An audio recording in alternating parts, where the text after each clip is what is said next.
Não sabeis que o vosso corpo é o templo do Espírito Santo? Em outras palavras, não negamos mais o corpo ou aquilo de que ele é feito, mas sim percebemos que o que o mundo originalmente acreditava ser uma coisa destrutiva e destrutível, chamada matéria, agora foi provada, mesmo cientificamente, ser imortal e eterna.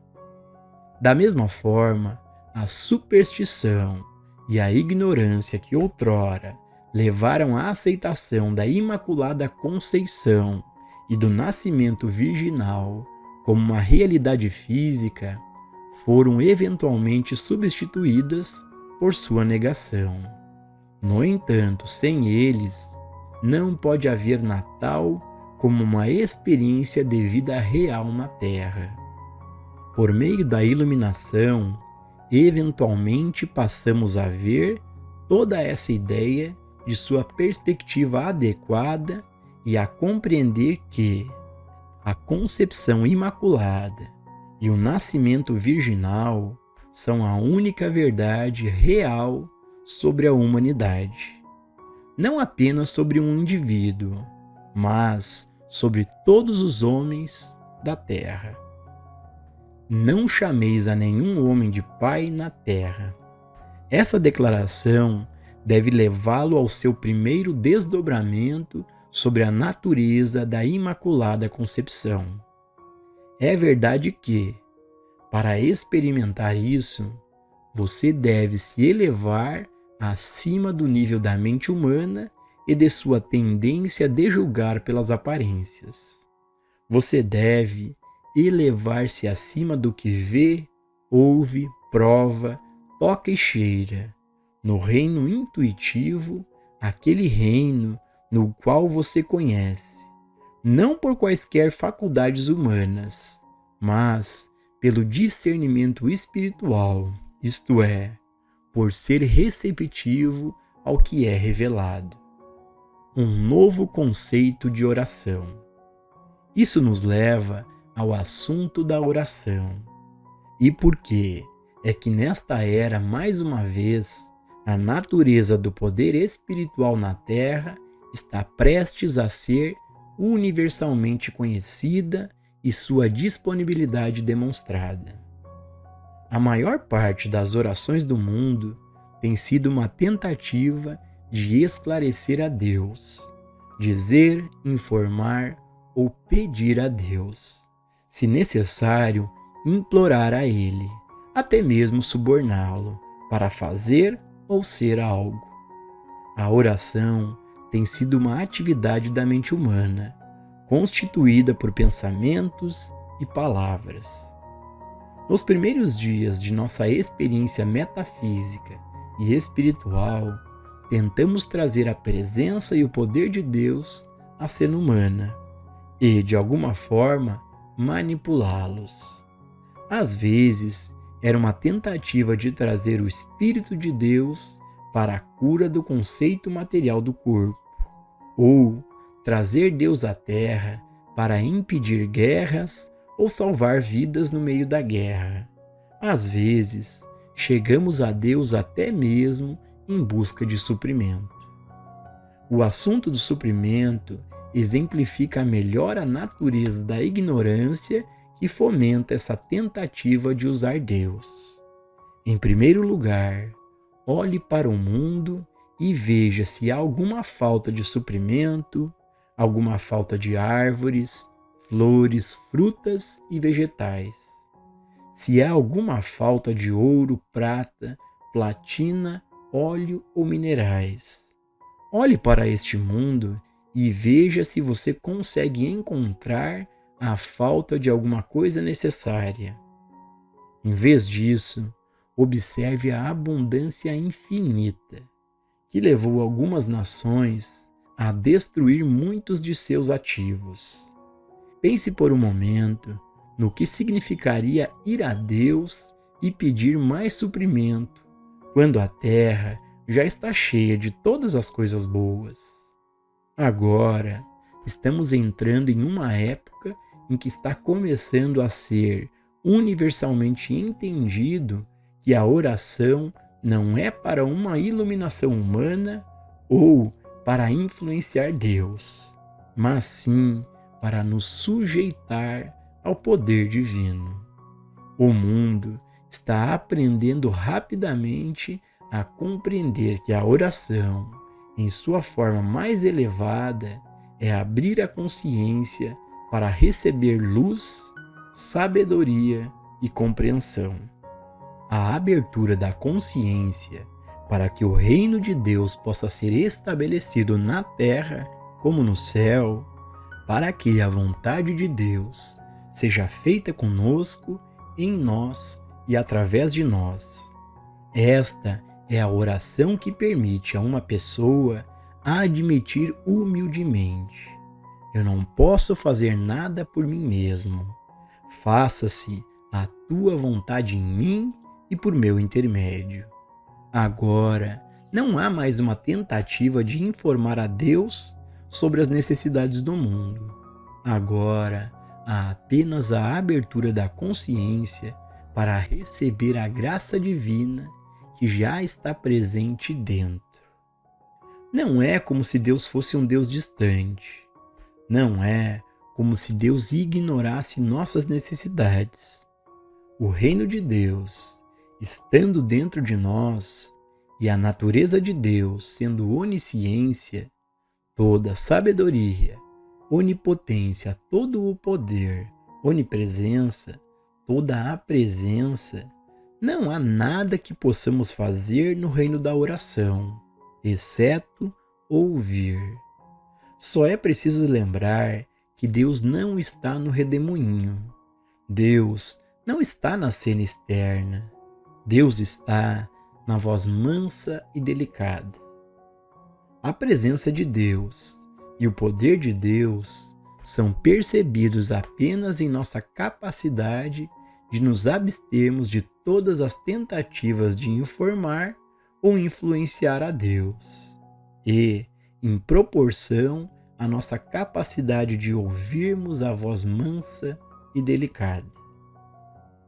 Leva um período de treinamento até que você possa reverter completamente o conceito de oração do mundo e chegar a um nível em que a oração é ouvir e receber a atividade da graça divina que está dentro, entendendo que isso só pode ser feito em silêncio. A Imaculada Conceição. Uma vez que você alcança a habilidade de ouvir e receber essa graça interior, você está em algum grau de posse daquela mente que também estava em Cristo Jesus. É nesse ponto que você começa a receber instruções sobre a natureza da criação. Ao fazer isso, você se verá no meio de uma verdadeira experiência de Natal e começará a entender a natureza da criação do homem e por que o Mestre Jesus foi capaz de revelar Deus como sendo o Pai.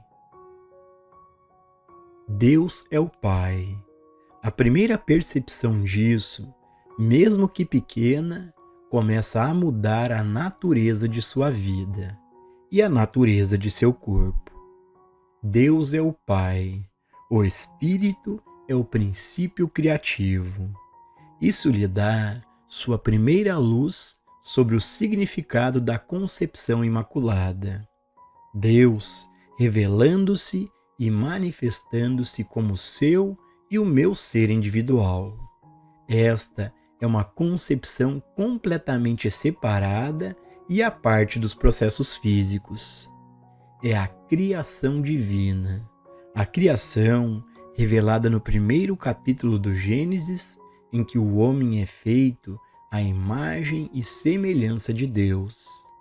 Deus, individualmente formado, individualmente revelado, a mente de Deus e a vida de Deus manifestada na terra como forma. Esta é a concepção imaculada e o nascimento virginal. Nossa compreensão da verdade da Imaculada Concepção pode ter sido adiada porque muitos de nós chegamos à revelação mística da vida por meio das ciências mentais. Nessas ciências mentais, primeiro, nos elevamos acima da crença de que o próprio corpo é tudo o que existe para nós e que tem dentro de si as questões de vida e morte, para uma percepção do governo do corpo por meio da mente. Isso nos elevou acima do materialismo grosseiro do início do século XIX e dos séculos anteriores a ele, e nos permitiu ver que há um reino além da matéria e da forma, um reino invisível, mas tangível. Como esse foi o primeiro passo para muitos de nós, nos acostumamos a pensar na mente e no pensamento como poderes, sem perceber que havia um eu usando a mente e o pensamento, e que, portanto, deve haver um reino além até mesmo da mente. É onde estamos agora. Não descartamos o corpo, a matéria ou a mente. Simplesmente relegamos o seu devido lugar como instrumentos do eu, que eu sou e subordinado a ele. À medida que entendemos esse eu, chegamos ao nosso ser. Este ser que foi concebido de forma imaculada e virginal. Mas esse eu nunca aparece, exceto como identidade espiritual. Aquilo que contemplamos é apenas a mente e o corpo, mas o ser, o eu, a realidade é o ser divino, o ser puro, e isso que o Natal revela. Até agora, foi ensinado que havia apenas um Filho de Deus, um indivíduo criado espiritualmente. Mas nesta era está sendo revelado que o único ser que Deus é, você é e eu sou. Agora você começa a perceber Deus manifestado como seu ser individual e começa a compreender a natureza imaculada e imortal do seu ser. O Natal revela o ser indestrutível e imortal. Não há como experimentar a imortalidade, exceto através da compreensão de que não há começo. Só o que não tem começo é sem fim, e essa é a identidade que eu sou e você é. Esta é a revelação do Natal, do ser imortal que somos. Jesus não alegou para si um nascimento diferente ou uma criação diferente, mas falou de meu Pai e vosso Pai, reconhecendo que Deus era seu Pai e Pai de todos, e, portanto, todos são um na filiação divina. Ele disse: eu e meu Pai somos um. Antes que Abraão existisse, eu sou. Antes que o sentido humano de Abraão aparecesse na terra, eu sou. E esse eu sou teve seu início no princípio. Eu e o Pai somos indivisíveis, indivisivelmente um. E isso significa seu Pai e meu Pai. Esta é a revelação do Natal. Eu e o meu Pai somos um. Quem me vê, vê aquele que me enviou. E esta é a verdade de seu ser imaculado, de sua identidade concebida espiritualmente. Uma vez que você entende que Cristo Jesus não declarou uma identidade separada e a parte da sua ou da minha, você está vivendo a experiência do Natal e pode discernir a natureza da mensagem de Cristo. a revelação da filiação espiritual. Até que você compreenda a filiação espiritual, você não pode ter um Natal de verdade. E para você, o Natal continuará sendo um feriado pagão. Mas, quando você percebe a divindade do seu ser, a paternidade de Deus e a natureza espiritual do Filho, você entra na experiência do Natal. Você é despertado para a missa do Cristo. O segredo está na palavra eu. Eu vim para que todos tenham vida e a tenham em abundância. Eu, este Filho Divino ou Cristo, que é a sua identidade, é a eternidade e a perfeição do seu ser.